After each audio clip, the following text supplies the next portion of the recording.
Alright boys, I'm back, and this time I want to talk about a small pet peeve I have with the WWE, and it all has to do with respect. How many times have we heard a promo in modern day WWE where a wrestler tells another wrestler how much respect? They talk about how they respect who they are and what they have accomplished in the ring, and I'm sitting there listening to these promos and I'm thinking, who the hell cares? When did wrestling become the respect show? And not only do they glaze each other during the promos, but now almost every single match ends with a handshake. And it doesn't matter the level of match, it still ends with a handshake. It could be a random Monday Night Raw match between two jobbers and it would still somehow end with a handshake. And this is a very modern phenomenon that recently started happening. Yeah, under Vince there were moments where wrestlers would shake hands in the ring, but it was extremely rare. But in today's WWE, you almost cannot go one show without seeing a handshake or hearing a wrestler glaze another wrestler. And it's so annoying and tiring because it ruins the entertainment value of the product. Because at the end of the day, wrestling is just a fight between two people. And who wants to see a fight where the two participants respect each other? That's not drama. That's not interesting. I want to see a match between two guys that hate each other. I want to believe that you two are going to kill each other in that ring, or at least try. Just imagine some of the biggest feuds in WWE history if they happen today with the current respect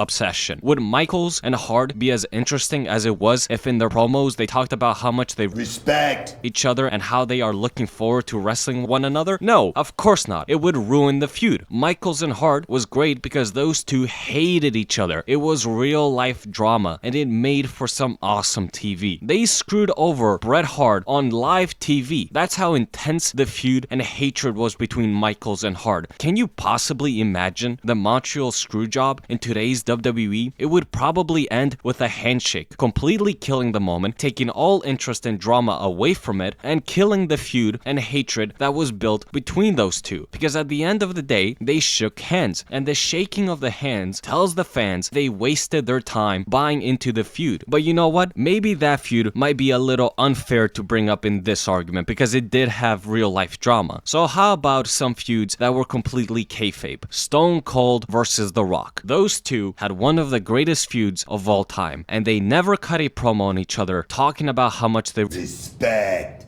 one another. When the cameras were on, it was on site because Rock and Austin were professionals and they knew how to get the fans invested in their feud. They knew what made entertaining TV. The people want drama, insults, hatred, and intensity, and they gave us all of that while also creating one of the best storylines in company history. Now imagine if The Rock came out during that time and cut a promo on Austin telling him how much he respect. That would have killed all interest and drama that the feud had. How about Shawn Michaels and Kurt Angle? Michael, would you please shut up? Kurt Angle went out of his way to disrespect Shawn Michaels at every moment possible, and it gave us a fire feud. And not only was the feud amazing with Angle attacking Michaels' old tag team partner, his manager, and even spoofing his entrance, it also gave us one of the best matches in WrestleMania history because of the intensity of the feud and the intensity of the wrestlers. Now imagine if that feud was Kurt Angle talking about how much he respect HBK and everything he had accomplished in the WWE. The feud would have not hit as hard as it did. Now take their amazing match at WrestleMania 21 and end it with a handshake. The match would have been tainted because of that. We thought we were seeing a war between those two, while in reality it was just a friendly competition ending with mutual respect. Nobody wants to see two friends fight and have a healthy, friendly competition. The people want violence, blood, and intensity. We want to see people that hate each other going at it, not two friends having a healthy competition. If I wanted to see that, I would watch a friendly. But right now, I want to be entertained, and mutual respect is not entertaining. It's so basic that the UFC built its whole empire around it. When the UFC has a big fight coming up and they hold press conferences to build up hype for the fight, the fighters don't come out there and talk about how much they respect each other. No, they go for the jugular. They make it extremely clear that they are not friends and that they are looking to beat the crap out of each other. That is what makes a fight must see. Hatred and competition. Seeing two athletes going head to head to see who is the best, with both guys giving it everything they got. But in modern WWE, we don't get that. We get wrestlers talking about respect and shaking hands. And it's not only the baby faces that do this. If it was just the baby faces, it would make some sense in the world of wrestling. But no, we have heels shaking hands with baby faces. Why in God's green earth is Gunther shaking hands after his matches? He is supposed to be the top heel in the company, and he's out here shaking hands with Randy Orton, who was a babyface at the time. It makes no sense. Gunther should never be shaking hands with anyone. And it's not only Gunther, this is a company-wide issue. Cody Rhodes loves talking about Respect. and shaking hands. He brings up Respect.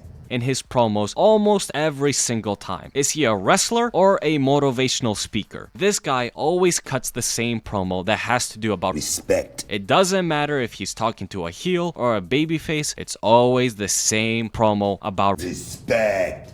It's boring, and he shakes hands with everybody also. He does it so much, I started to believe that he gets a bonus every time he shakes hands with somebody after a match. I get it that you guys are friends in real life, and that's great, but can you keep that backstage away from the cameras? And while you are on camera, can you try to at least sell the idea that you two hate each other? So there could be some form of entertainment to your feud and match. And don't even get me started on the worst version of the handshake, when the wrestlers shake hands as the match begins. And just like that, my interest in that match went out of the window. Why would anyone want to watch a wrestling match where the two people wrestling just shook hands as the match was starting? You just killed whatever drama that match might have. Everybody knows that wrestling is predetermined. That's why feuds and storylines are so important. As a wrestler, your job is to make fans forget about the fact that it is predetermined and have them buy into your feud. But it's kinda hard to get invested into a feud when the wrestlers make it crystal clear that they are friends in real life and that this is just a healthy competition. Why would anyone care about your match at that point? There is nothing to get invested in, no drama, no hatred, no rivalry. It's just two friends doing flips together in the middle of the ring at that point. And you know what? I have a conspiracy theory of why I believe all of a sudden everyone is talking about Respect. and shaking hands with everybody else. This is just a conspiracy theory out here, so I'm probably wrong, but hear me out. Do you remember all the way back in 1996, Madison Square Garden, a little known incident took place, the curtain call, where Shawn Michaels, Kevin Nash, Scott Hall, and Triple H broke kayfabe and hugged it out in the middle of the ring in front of everyone. Even though in storyline they were heels and baby faces, they exposed the business for the first time in a major way. I also remember what the blowback was for that little oopsie they had in the ring. For anyone that doesn't know what happened, Kevin Nash and Scott Hall were both leaving the House of Vince for the bright lights of WCW. So their friends, Shawn Michaels and Triple H, really wanted to say goodbye, and they had to do it right in front of everyone. It's not like they were going to see each other backstage or they could just go to each other's houses. No, it had to happen right there, right now. Well, Vince being Vince took offense to it, and somebody had to pay. Nash and Hall were no longer with the WWE, so they couldn't be punished. And Michaels was the champion at that time, so he couldn't be punished either. But let's be fair, Vince always liked Michaels. I actually believe,